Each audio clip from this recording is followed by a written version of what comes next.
ഈ 2 വയറുകൾ ഹാർഡ് ഡിസ്കിൻ്റെ. അടുത്തത് ഈ സി ഡീൻ്റെ ഈ പോണ ഈ റെഡ് വയർ, ഈ സി ഡീൻ്റെ വയർ ഊരണം.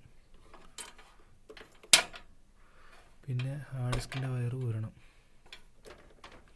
പിന്നെ ഉള്ളത് ഈ വലിയ വയറാണ്. ഈ വലിയ വയർ ഊരണം.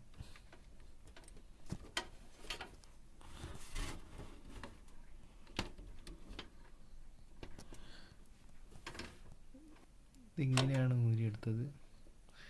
ഇങ്ങനെ ഈ ഭാഗം, ഈ സൈഡിലെ ഈ പഞ്ചിങ് ഉള്ള ഭാഗം, ഈ ഭാഗം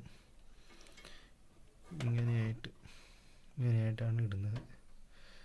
ഓക്കെ. ഇനി അടുത്ത വയർ ഇവിടെ അടുത്ത വയർ, ഈ വയർ ഊരാൻ പോവുകയാണ്. ഈ 2 വയർ, ഈ 2 വയറും ഒരെണ്ണത്തിലേക്കാണ് പ്ലഗ് ചെയ്തിട്ടിരിക്കുന്നത്. അതായത് ഇതല്ല, ഇതിനപ്പുറത്തുള്ളതാണ്. ഈ കപ്പാസിറ്ററിൻ്റെ തൊട്ടിപ്പുറത്തുള്ള ഇതാണ് ഈ വയറാണ്. ഈ വയർ. പിന്നെ അതിന് ശേഷം ഇതിൻ്റെ ബേക്കിലൊരു വയർ വരുന്നുണ്ട്. ഇത് ഈ വയർ, അതായത് ഈ പിന്നിൻ്റെ ഇവിടെ ഒരു പിന്നുണ്ട്. ഈ പിന്നിൻ്റെ തൊട്ട് ബേക്കിൽ, അതായത് ഇവിടെയായിട്ട് തൊട്ട് ബേക്കിലുള്ള വയറാണ് ഊരാൻ പോണത്. ഇത് ഊരി അങ്ങനെയാണ്. പിന്നെ അടുത്തത് ഈ ഓഡിയോൻ്റെ വയറാണ്. ഇതാകെ ഇങ്ങോട്ടേക്ക് നേരെ നിൽക്കുന്ന വയറിൽ ഇത് മാത്രമേ ഉള്ളൂ. ബാക്കിയൊക്കെ നേരെ മുകളിലേക്കാണ്. ബേക്കിൽ കാണുന്ന ഈ പിന്ന് ഊരിയെടുക്കാം.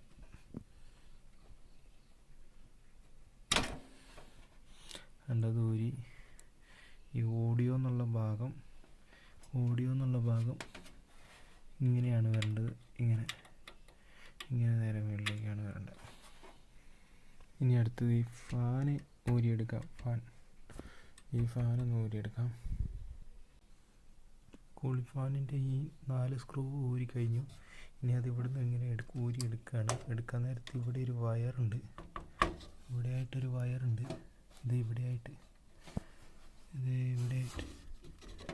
ഇവിടെയായിട്ടൊരു വയറുണ്ട്. ഈ വയർ ഈ ഫസ്റ്റത്തെ ഈ വയർ ഇത് ഈ വയർ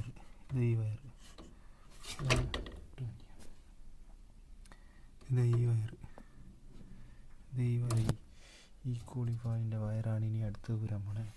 ഇപ്പോൾ ഊരിയതിൻ്റെ തൊട്ടടുത്തുള്ള വയറാണ് ഈ കൂളിംഗ് ഫാനിൻ്റെ വയർ. നമ്മൾ ഇങ്ങനെ പൊക്കി ഊരിയെടുത്ത കൂളിംഗ് ഫാൻ. ഇവിടെയായിട്ട് ഇനി ഒരു വയറുണ്ട്, ഒറ്റൊരു വയർ. അത് നേരെ പോണത് DVD-യിലേക്കാണ് ഈ വയർ പോണത്. DVD-ൻ്റെ ഇങ്ങോട്ടേക്കാണ് ഈ വയർ പോണത്. ഈ വയർ ഈ ക്ലിപ്പ് നമുക്ക് ഇവിടുന്ന് ഊരിയെടുക്കാം.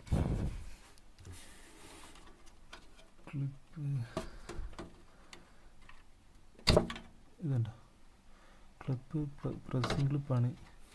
ഇത് ഇവിടെ ഇതിൻ്റെ സൈഡിലായിട്ടൊരു സ്വിച്ച് ഉണ്ട്. ഈ ക്ലിപ്പിൻ്റെ അത് ഞെക്കി പിടിക്കുന്നു, പൊക്കുന്നു. അങ്ങോട്ട് പൊക്കി കഴിഞ്ഞാൽ കിട്ടും. ഇതുണ്ടോ, ഇത് ഈ സ്ലോട്ടിൻ്റെ ഉള്ളിലാണ് ഇവിടെ ആയിട്ട്.